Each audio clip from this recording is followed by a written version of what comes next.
கிறிஸ்துவுக்குள் மிகவும் பிரியமான சகோதர சகோதரிகளே, இயேசு கிறிஸ்துவின் நாமத்தினாலே உங்கள் யாவருக்கும் எனது அன்பின் நல்வாழ்த்துதலையும் வணக்கத்தையும் தெரிவித்துக் கொள்கிறேன். இன்றைய பகலின் குளிர்ச்சியான நாளின் தியான வசனம் யோவான் எழுதின சுவிசேஷம் 9ஆம் அதிகாரம் 7ஆம் வசனம். நீ போய் சீலோவாம் குளத்திலே கழுவு என்றார்.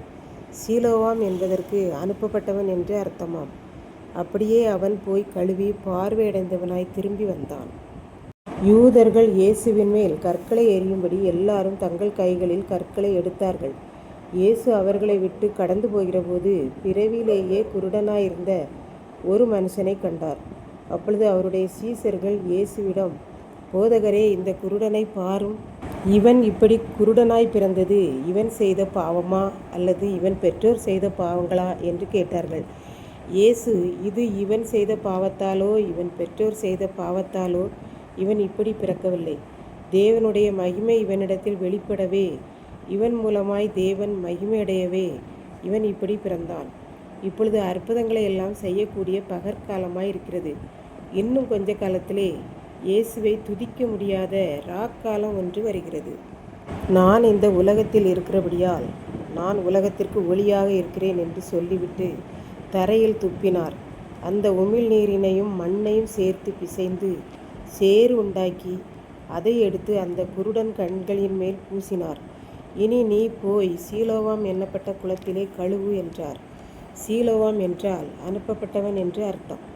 பழைய ஏற்பாட்டு காலத்திலே எசேக்கியா ராஜாவின் காலத்தில் ஏசாயா தீர்க்கதரிசி வாழ்ந்தார். அப்போது எசேக்கியா சீயோன் ஆற்றிலே அணைகளை கட்டினார். அந்த தண்ணீரை சீயோன் கோட்டையாகிய தாவீது நகரம், எருசலேம் பட்டணம் போன்ற இடங்களுக்கெல்லாம் தண்ணீர் வசதிகள் செய்து கொடுத்தார். எருசலேமுக்கு 1 மைல் தூரத்தில் அனுப்பப்பட்டவன் அல்லது சீலோவாம் என்கிற குளத்தையும் வெட்டினார் என்று சொல்லப்படுகிறது. அங்கே போய் கழுவச் சொன்னார். அவன் போய் கழுவி சுகமடைந்தான் என்று பார்க்கின்றோம். இன்றைக்கும் இந்த ஆண்டவர் நம்மையும் கழுவி சுத்திகரிக்க விரும்புகிறார்.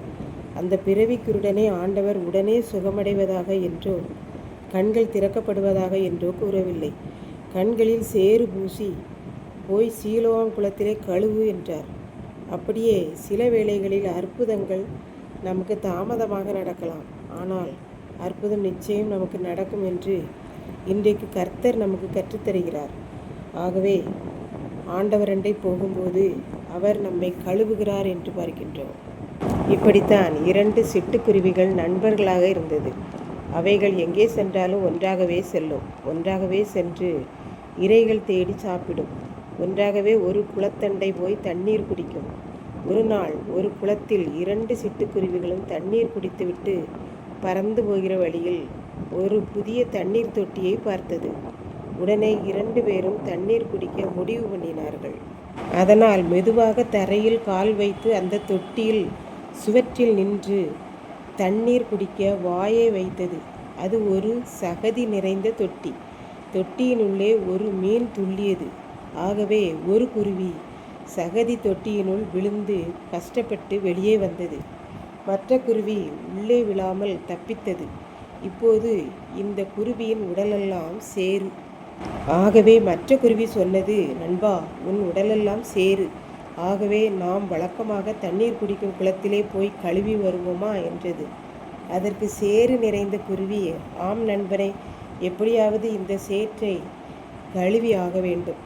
எனக்கு பறக்க முடியவில்லை, மண்ணெல்லாம் என் உடம்பை அரிக்கிறது என்று கூறி மறுபடியும் பறந்து போய் வழக்கமாய் தண்ணீர் குடிக்கும் குளத்திலே போய் மூழ்கி கழுவிக்கொண்டு வந்தது.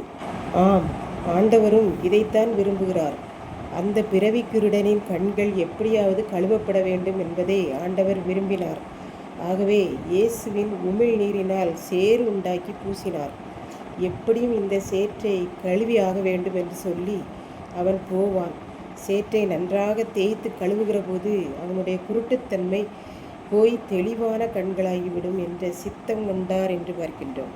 இதை கேட்டுக்கொண்டிருக்கும் எனக்கன்பானவர்களே, இன்றைக்கு நமக்கும் 2 கண்கள் இருந்தாலும் அவரை காணாத குருட்டு கண்களோடு தான் நடமாடிக்கொண்டிருக்கிறோமா என்பதை சிந்தித்து பார்ப்போம். பிதாவானவர் குமாரனை அனுப்பியவர், குமாரன் அனுப்பப்பட்டவர். ஆகவே ஆண்டவரை அறியாத, அறிந்திருந்தும் அவரை தேடாத கண்கள் குருட்டு கண்கள் என்று பார்க்கின்றோம். ஆகவே நாம் அனுதினமும் அனுப்பப்பட்டவராகிய இயேசு கிறிஸ்துவனிடம் செல்லும்போது அவரிடத்தில் தண்ணீர் இருக்கிறது. சமாரிய ஸ்திரீயிடம் சொன்ன அந்த ஜீவ தண்ணீரை கொண்டு நம்முடைய மனக்கண்களை கழுவி விடுவார். நாம் செல்வோம், கழுவப்படுவோம். கர்த்தர் தாமே இந்த வார்த்தைகளை ஆசீர்வதிப்பாராக. ஆமென்.